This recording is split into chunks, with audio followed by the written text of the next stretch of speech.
again. I'm still Kayla, and this is still, I totally knew that. So today I wanted to talk about something that's near and dear to my heart, which is travel.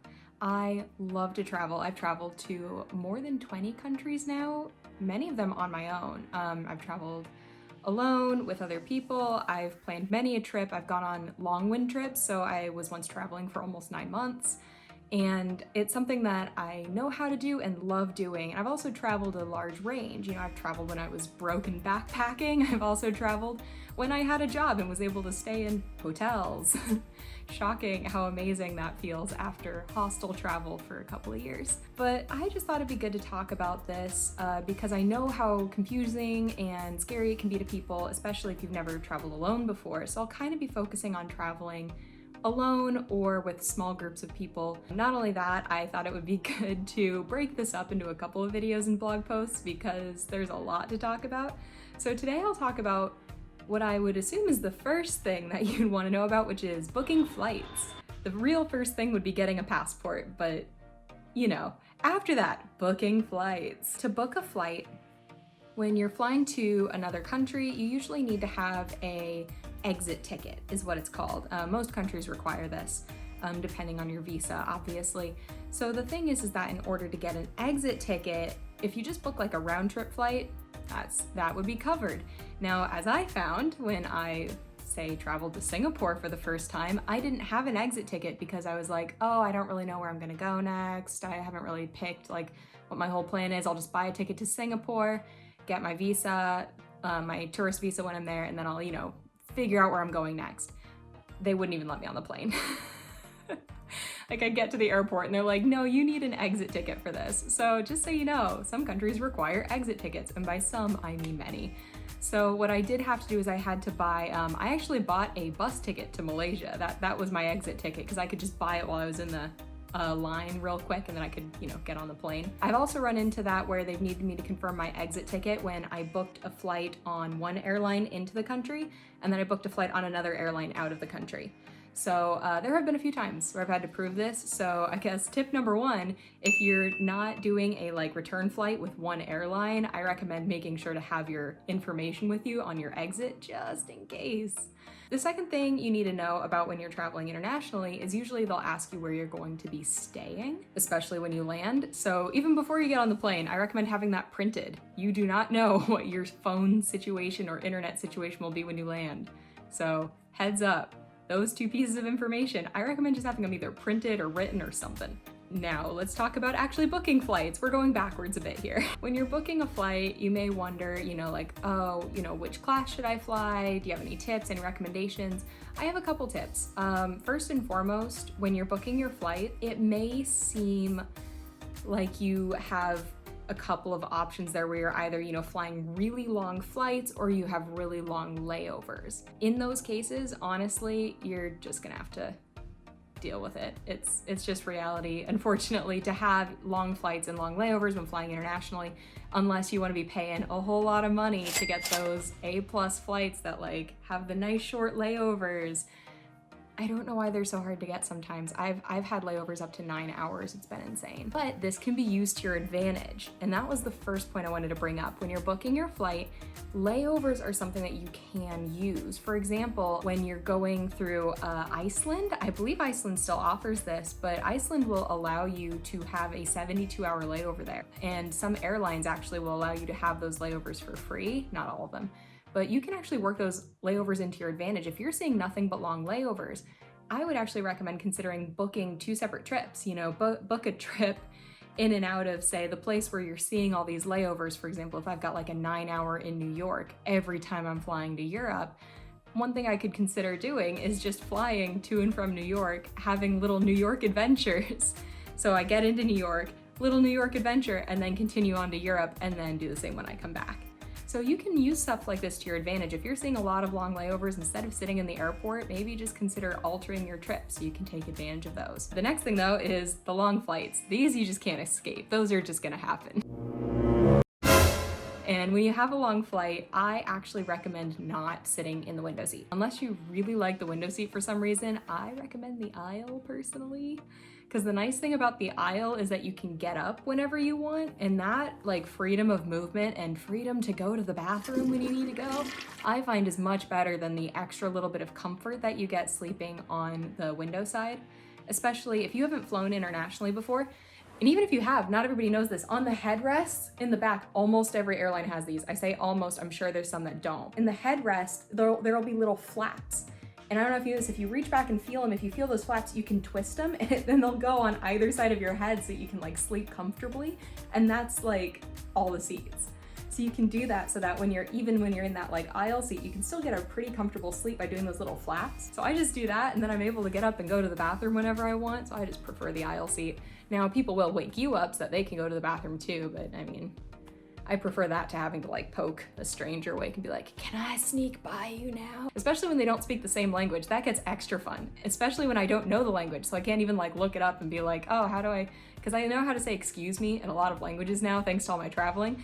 And I just can't like, if I don't know what language they speak, I can't guesstimate, but I know it's not English because I heard them talking to the stewardess. That's a story for another time. Anyway, aisle seats, I recommend those. Second thing, food.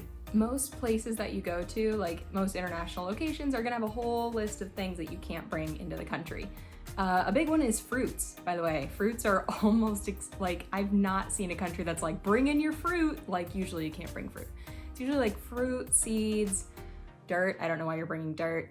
Meat, typically like unpackaged. I don't know. There's usually whole lists that you can look into. When I say that, that's because if you're wanting to bring snacks with you, keep an eye on what you're not allowed to bring, because you can bring it onto the plane and eat it on the plane, but you better have that in your stomach or like vanished before you get off that plane. And when the flight attendants come by with like their bags at the end of the flight, like if you've got like leftover fruit, chuck it in there. I don't care if you haven't finished it yet. It's time for it to go, because you cannot bring that into that country. I've seen people get in a lot of trouble.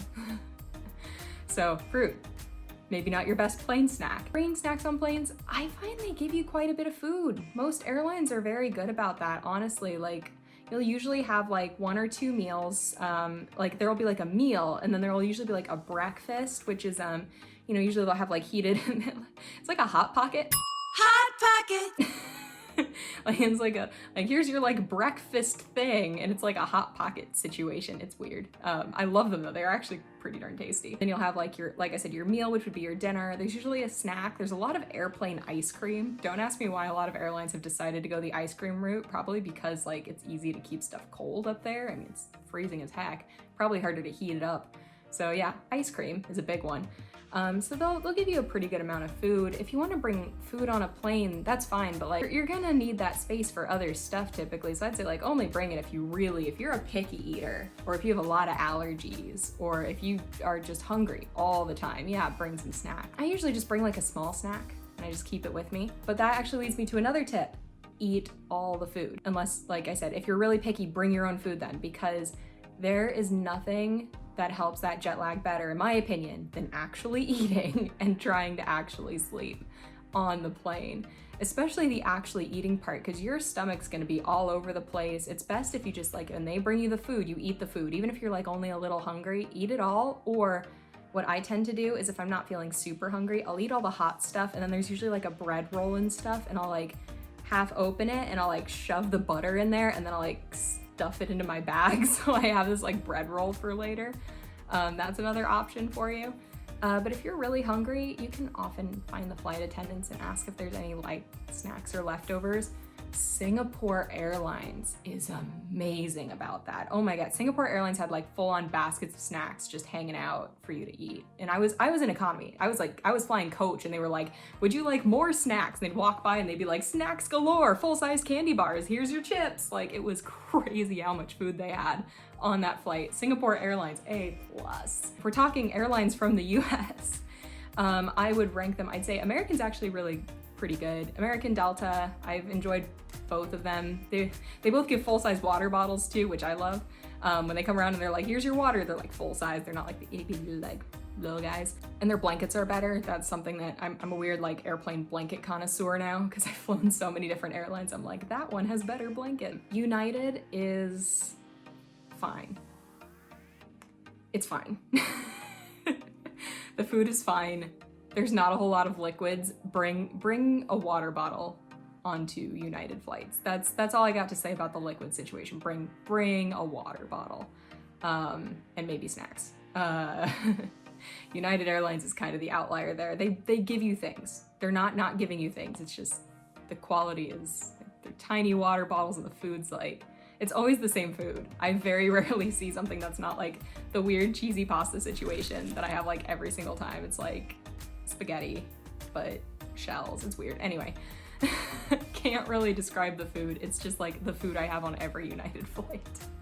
But I fly them a lot. Like, I mean, it's comfortable enough and gets the job done. And it's way cheaper. So, I mean, follow your heart. Yeah, if you got the money for it. Or if they're having like a sale or something, American or Delta. All the way. Love both of those. I don't know what to tell you about like flight costs, because obviously that's entirely dependent on your budget, but you know, if you've got the budget for a better airline and a better experience, you got to think you're going to be on this plane for a while. So like, look at how long you're going to be on the plane and decide. Like, I splurged for Singapore Airlines twice.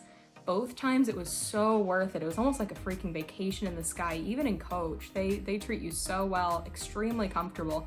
So it was worth the extra like $100 or whatever it was so that I could fly in much more comfort for my like, what was it, like 10-hour flight or whatever it was. It was long. So keep an eye on how long you're gonna be flying, and you know, like I said, weigh your money as in comfort versus, yeah, if you save some money but you get off the plane and your entire back hurts, maybe that's not in your best interest. So yeah, that's what I would consider. And then I guess my last tip for flights that I'll give in this video, there'll be more tips in the blog post, is I recommend when you go on a plane, first off, always bring your own headphones. But I just wanted to talk a bit about entertainment. When we're talking about entertainment, the thing is that there's almost always screens, but nowadays there's a lot of airlines. Air Canada does this, I believe. United does this many times. There's a lot of airlines like this where the entertainment is actually on your phone, which I hate. So it'll be on your phone, which means that like you have to download their app in advance, and then on the plane you're able to then like watch this stuff, but you're watching it on your phone. So just keep an eye out for that. They should tell you. If they don't tell you, you can like look the flight up. You can actually look up the flight number online, and you can look up like, oh, what do the seats look like in this plane and all that kind of stuff. It's a nasty surprise I've had a couple times where I got on a plane and they were like, and your entertainment will be your phone. If you have the app, do you have the app? And I'm like, I don't have the app, so kind of sucked there. But what can you do once you're on the plane? It was fine. I had downloaded a bunch of stuff onto my phone to watch anyway. Netflix downloads, really fantastic. You can download episodes of things on Netflix, and then you have like a week to watch them. So I do that a lot too. Finally, with that brings me to the last major one when it comes to entertainment, which is there's games on a lot of the seat back ones, which I find very fun. I've actually like competed in games with my random seatmates. Like, I don't know you, but let's play a game together. Obviously, base this on who's sitting next to you, but if you're sitting next to someone you know, it's worthwhile to check what games there are on the seat back, because sometimes they're ones you can play with somebody else. Or I guess if the person next to you seems pretty nice, if they're like chatting with you and you're having a good old talk, which has happened before. I've made friends on planes. You know, you could have a nice little tic-tac-toe battle on the plane. Weird things you can do on airplanes that it's gotten so much more sophisticated than when I first started traveling. It's actually very impressive. That's all the tips I have for this video, and like I said, I'll make sure to put more tips in that blog post, and you can just let me know if you have any tips for when you're flying, and I'll get to more videos about traveling in the future. Thank you so much. Have a great rest of your day.